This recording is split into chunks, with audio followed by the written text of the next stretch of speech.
Keeping with the theme of making sure we are protecting ourselves on and in the water, let's now talk about another important issue.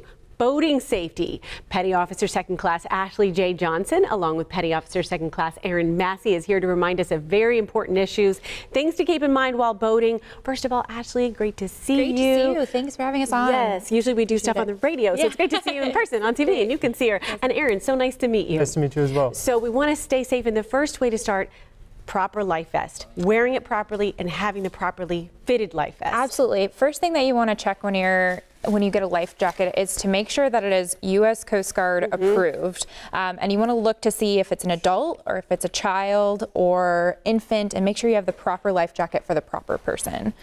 Next is just making sure that it fits properly. We're going to put it on. Aaron. Sounds good. And the biggest thing is just making sure it fits and that it's comfortable. And it's snug. And that it's snug.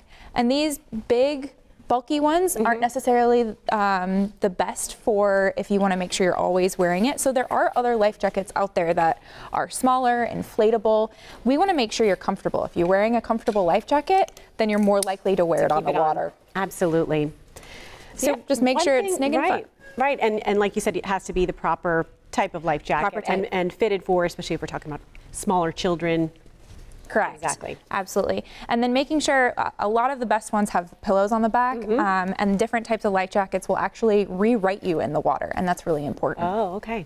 So something else I want to talk about, Ashley, and this is something when we get out there and we're boating, if we hire someone to charter a boat, we kind of get really relaxed and say, okay, we're just having a good time out here, but there's an important step that you need to take before you get out there and have a good time. Yeah, before you get on a boat and you're paying for boating services, always make sure to ask for the Merchant Mariner credential. So it looks like a little red passport, and anyone that is, if you're paying for services and you're going out on the boat, they have to have that license. So before you pay for those services, just say, hey, Captain, can I see your Merchant Mariner's credential? And it is your right to do so, and they have to show that to you. And then you can relax. And then you can relax and have a great time out on the water. Speaking of that, we do like to, oftentimes we associate having some drinks on the boat, enjoying ourselves, but you can't mix drinking and boating at all.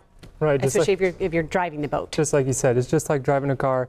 You want to have a designated driver when you're going out, because boating under the influence can result in a 1-year imprisonment or $250,000 in fines. Oh my goodness, right. So that's just always a good reminder to give people. And what about when it comes to flares? Because do you need that for a piece of safety equipment? I think that you do, but you don't want to abuse them. Absolutely. Correct. It is a requirement to have the flares on board. With the holiday season around, with 4th of July, a lot of people use flares as fireworks, but they don't realize that they can get a Class D felony for that, up to 6 years imprisonment, or what is that, $650,000? Yes, it's just not a good idea.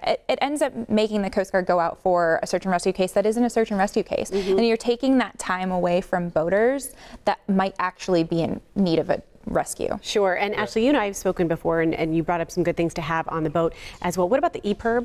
Yes, EPIRBs are absolutely vital. I know Aaron Massey's been on a couple of cases before where EPIRBs, basically they take the search out of search and rescue. They send a position, your exact position, within about 3 nautical miles of where you are, to the Coast Guard, and it helps us find you very easily. That's wonderful. And Ashley, could you tell me your mission, or excuse me, your slogan again, because I love it? Yeah, it takes the search out of search and rescue. Yes, yes, we always remember that. Thank you so much for your service and what you do.